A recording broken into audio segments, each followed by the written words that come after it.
In the dead of night, 1982, an entire orphanage vanished. 127 kids and 18 staff, gone without a trace. No bodies, no clues, just chilling secrets buried for decades. What if one explorer uncovered a hidden room of horrors, fake deaths, stolen babies, and twisted experiments echoing real scandals like MKUltra? Stick around to the shocking end twists that'll haunt you. This story's fictional, recreated from true inspired tales for education and entertainment only.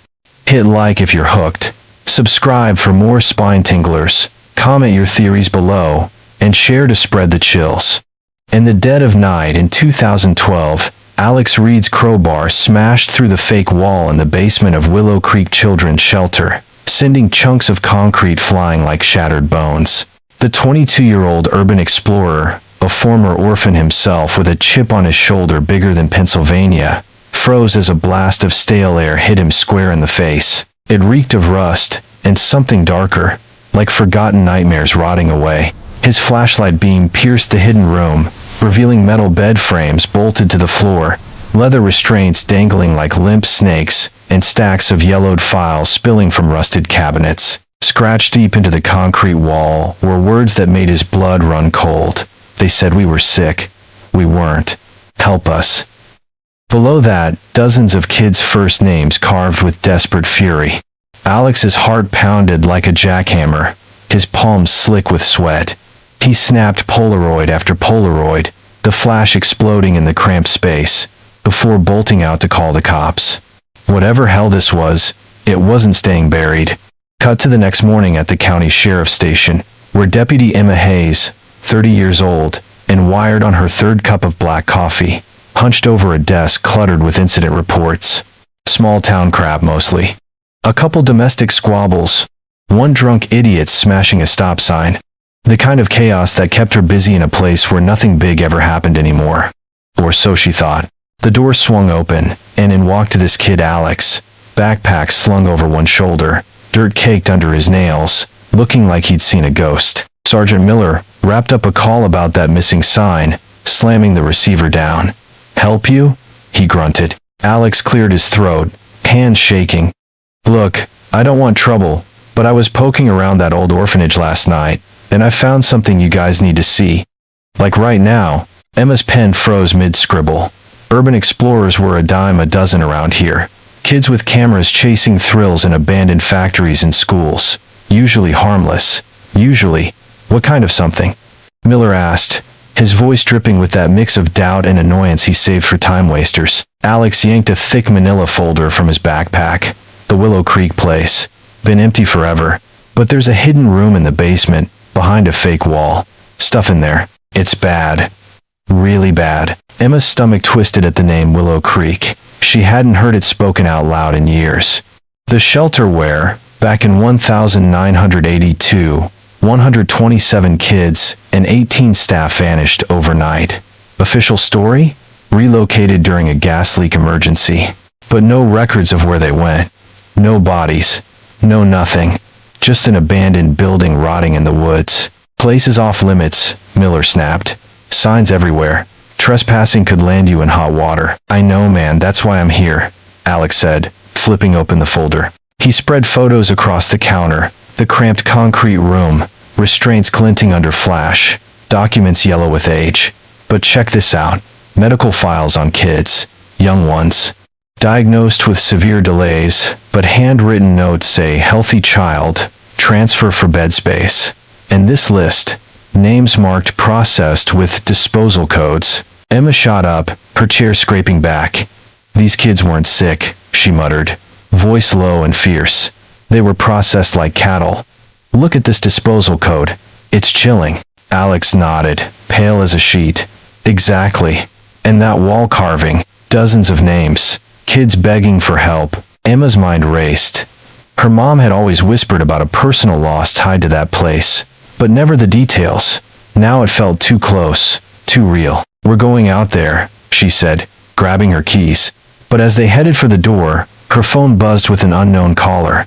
A raspy voice hissed, "Don't dig deeper," then dead air. Emma gripped the wheel of her patrol car, knuckles white as she and Alex sped along the winding county roads toward Willow Creek, about 20 miles through the dense Appalachia woods.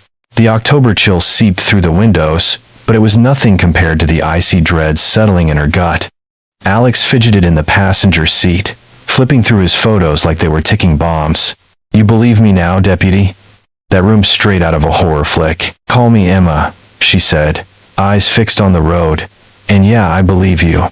But if this is what I think, we're wading into something that could swallow us whole." The orphanage loomed ahead like a gothic beast, 3 stories of crumbling red brick choked by ivy vines that clawed upward like desperate fingers dragging it back to hell.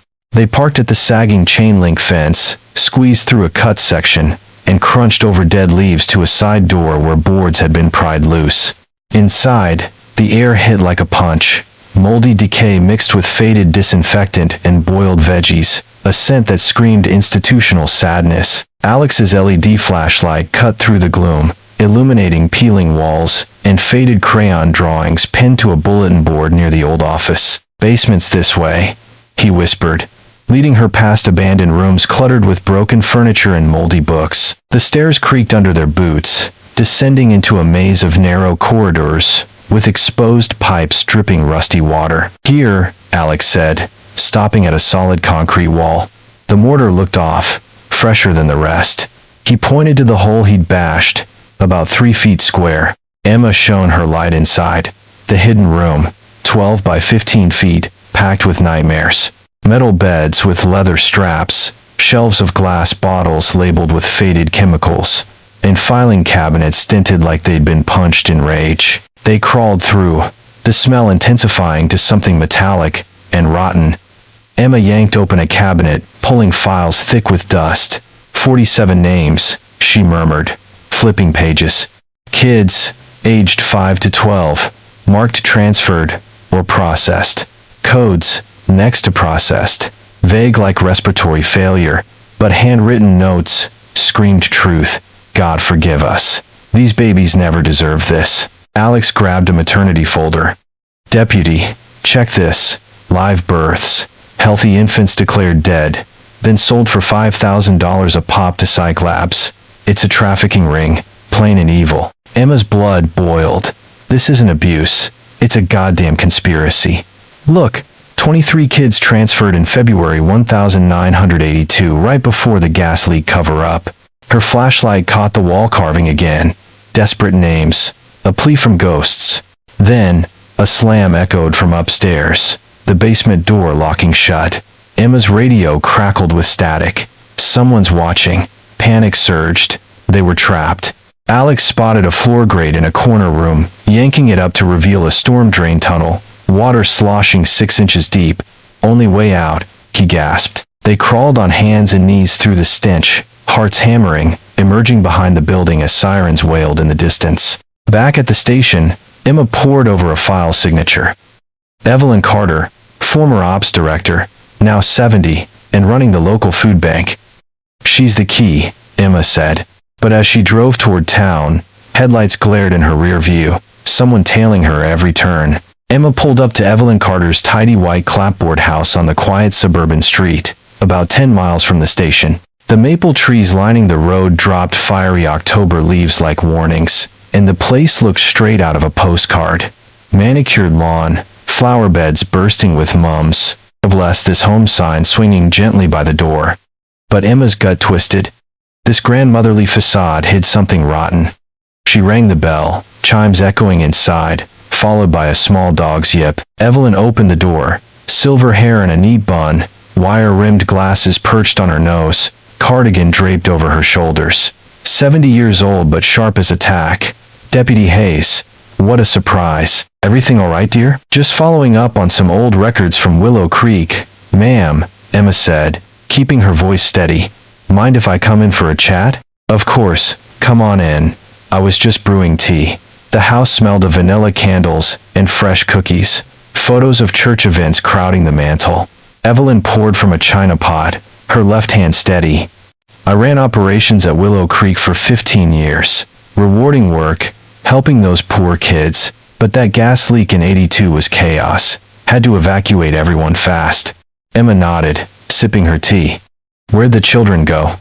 Foster homes? Other shelters?" various places across the state. It was a mess. Records scattered. Evelyn's smile stayed warm, but her eyes sharpened. Interesting, Emma said, pulling out a notebook. Because I've seen files suggesting an active maternity ward right up to the end. Babies born, declared dead, but notes say transferred to Facility 7 for $5,000 each. Sounds like selling kids to psych labs, ma'am. Evelyn's cup clinked hard on the saucer. What files? Those should have been destroyed for confidentiality. Hidden ones, Emma pressed. Letters to research facilities, networks like the old MK Ultra programs, government-funded mind control experiments on vulnerable folks. Your signature's all over them. Evelyn stood abruptly, composure cracking. We saved those babies from unwed mothers with no support. Poverty would have ruined them. We streamlined the process, gave them better homes or isolation tests. Behavioral mods on orphans no one missed. You don't understand. Evelyn snapped, then caught herself. This conversation's over. Leave, deputy. Emma rose slowly. I'll be back with a warrant, and Facility 7 will find it. As she drove off, she glimpsed Evelyn on the phone, gesturing wildly. Hours later, radio crackled. Evelyn dead. Apparent suicide. Gunshot to the temple. Note confessing guilt. But at the scene, Emma spotted the mismatch. Left-handed woman, gun in right hand. Staged, she muttered to Miller. Someone cleaned up after I left. She headed to Dr. Elias Grant's gated retirement community, 20 minutes out. The 83-year-old answered, tall and frail, tremor in his hands. I've been waiting for someone to ask, he said quietly. Come in. Photos of smiling kids lined his shelves. My real patients. But at Willow Creek, I faked 37 death certificates. Nightmares of crying babies haunt me still. Why? Emma demanded. Funding twisted everything. Healthy kids labeled sick for cash, sold to Facility 7, a web of Appalachia labs for isolation studies, drug trials. Like MK Ultra's dark legacy.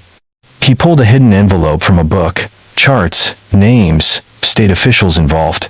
Emma's phone buzzed. Unknown text. Stop or your mom next. Then dispatch. Break in at her house, mom gone. Emma stared at the wreckage of the sheriff's office, heart slamming like a freight train.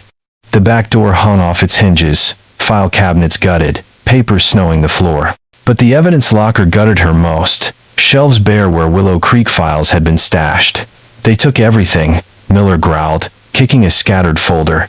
Every damn photo, every document. Not everything, Emma said, spotting a dropped manila envelope near the locker. Inside, a single transfer order dated February 18, 1982. Moving patient M47 from Willow Creek to Shadow Ridge Medical Center, tucked away in the Appalachia Hills, about 2 hours north. Miller's face darkened. This is bigger than us, Emma. State officials tied in. Remember that senator who stonewalled probes back in '95? Probably still pulling strings. Emma's phone buzzed again. Another text from the unknown number. Your mom says hi. Attached was a photo of her mother, frail and terrified in a sterile room, holding a sign. Stop or she dies. Emma's world tilted. They have her. At my house. They broke in there too. Miller radioed back up, but Emma was already piecing it together. She spread Grant's hidden docs on a desk. Organizational charts linking Willow Creek to Shadow Ridge. Reports on behavioral modification experiments. Look, isolation effects. Drug trials on 43 kids. 37 marked disposed with fake death codes like systemic infection. These weren't orphans. They were lab rats. But the real gut punch came when Emma cross-checked patient M47's birth date. February 15, 1982. Same as the baby her mom lost at Willow Creek, declared dead from complications. Emma's hands shook as she pulled an old family file from her desk drawer. A faded birth record for her brother Ethan Hayes, gone before she was born. Miller, get a rush DNA on this sample from the file. Compare to M47's notes. The lab called back fast. Match confirmed. Damn it, Emma whispered, tears burning. He's alive. My brother, experimented on for 30 years. Locked in some hellhole, thinking he's got no family. Miller paced. We need FBI. This conspiracy reaches high. Maybe even current officials protecting old secrets like MK Ultra offshoots. They called in feds, but the response chilled them. Raid delayed. Orders from above. Twist hit hard. An FBI contact whispered about an insider leak. Someone high up blocking to cover tracks.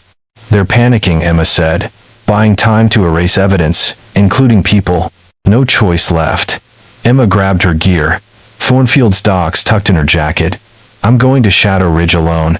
Give me 1 hour head start, then force the Fed's hand. The drive snaked through misty mountains, 2 hours feeling like eternity. Shadow Ridge appeared abandoned. Faded brick, weeds cracking the lot, windows shattered. But cameras whirred subtly, lenses tracking her approach. A door creaked open. A man in a lab coat stepped out. Deputy Hayes, we've been expecting you. Where's my mother? Emma demanded. Safe, for now. Hand over the documents.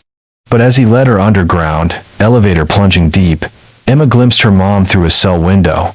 Alive, but caged like the ghosts of Willow Creek. Emma stepped out of the elevator, into the underground corridor, the air thick with antiseptic chill and humming fluorescent lights that buzzed like angry hornets. Dr. Harlan Voss, balding and soft-featured in his white lab coat, smiled thinly. Your mother is in room 237, deputy. But first, the documents. Thornfield's little insurance policy. Emma's hand hovered over the envelope in her jacket. Show me her first. Alive and unharmed. Voss swiped a key card, opening a door to reveal her mom on a hospital bed. Wrists cuffed lightly, eyes wide with fear. Emma? Oh God, what's happening? Mom, I'm here. Stay strong. Emma's voice cracked, but she shoved the envelope at Voss. Now let her go. Voss tucked it away. Not yet. There's something you need to see. Subject M47 has been a star in our long-term studies. He led her to room 241, unlocking it. Inside, a sterile cell. Bed, desk. A man in his early 30s sitting blankly, dark hair tousled, eyes mirroring Emma's own hazel gaze. Jacob, Voss said, meet our visitor. The man looked up slowly. New doctor? More tests? Emma's world shattered. No, Jacob. I'm Emma. Do you remember a woman singing lullabies? Jacob tilted his head, confusion flickering. Dreams. A voice singing. But doctors said impossible. I've always been here. Name's just Jacob. No family. Mom died at birth, they said. Twist slammed home. This was Ethan, her brother, stolen at birth, experimented on for 30 years. Lies, Emma whispered fiercely. Our mom is alive, right down the hall. And I'm your sister. Voss paled. Impossible. Records show. Faked, Emma snarled. DNA doesn't lie. Jacob stood, eyes widening with buried hope. Sister? Outside world? Before Voss could hit the alarm, Jacob grabbed his wrist. Surprising strength from years of survival. No more. I know your secrets, doctor. Restricted files in your office. Photos of the dead ones. Graves behind Building A. Emma's recorder whirred silently in her pocket, capturing it all. How many died here? 43 you documented, right? Isolation trials. Drug horrors like MK Ultra, Echoes. Jacob nodded grimly. And 26 of us left. In the communal area now. Dinner time. They forced Voss ahead, through a hidden maintenance tunnel. Jacob had mapped in secret. Been planning escape for years, he whispered. Emerging in a storage room, they peered into the dining hall. 23 adults in gray uniforms, pale and broken, eating from trays under watchful cameras. It's time, Jacob said. Follow me. They burst in. Chaos erupted. Friends, this is Emma. She's taking us out. A woman in her 30s, eyes hollow but sharp, stood. Out? It's a lie. Punishment comes. No, Emma urged. Real names, families waiting. I've got proof. Experiments on you all. Stolen as kids. Sirens wailed suddenly. Security boots thundered. Voss smirked. You tripped the silent alarm. Twist. Jacob revealed a new horror. And the 3 in medical? Prepped for disposal. New kids coming monthly. Fresh subjects. Emma drew her weapon. We saved them all. Now. But as guards stormed in, radio crackled. Feds incoming, but delayed. Escape turned to desperate fight, flames licking from a rigged explosion. Emma clutched her weapon, back pressed against the cold tunnel wall as guards' boots echoed like thunder in the underground maze. Flames licked from vents. Voss's self-destruct sequence turning Shadow Ridge into a blazing inferno. "We have to move," she shouted over the alarms. Jacob, her brother Ethan now, nodded fiercely, eyes alight with 30 years of pent-up fire. "This way," service ladder to the surface. They dragged Voss with them, bursting into the medical wing, where 3 victims lay strapped, pale and drugged. "Help us," one whispered, a man in his 40s with scars from endless tests. Emma cut their restraints, while Jacob hacked the locks with a tool he'd scavenged. "You're free," she said, "all of you." But guards swarmed, batons raised. Twist hit, one hesitated, recognizing Jacob. "You, subject M47, they said you were terminated." Jacob lunged, disarming him. "Lies in today." Gunfire cracked. Emma fired warning shots, herding the 26 survivors toward the exit as feds finally breached above ground. Helicopters thumped overhead, sirens wailing. Miller's voice blasted through her radio. "Emma, we're in. Facility secured." Agents poured down, cuffing Voss and his staff. Paramedics swarmed the victims, wrapping them in blankets against the night chill. Emma found her mom in the chaos, hugging her tight. "It's over, Mom. And, meet Ethan." Her mother's tears flowed. "My boy. Alive." 6 months later, in their cozy ranch house on the town outskirts, Ethan Hayes, once Jacob, sat in the garden, hands in soil, marveling at sprouting tomatoes. "What are we doing today, sis?" he asked Emma over breakfast, his smile tentative but real. "Anything you want," Emma replied. "Free now." He laughed, a sound still new, though nightmares woke him some nights, flinching at white coats.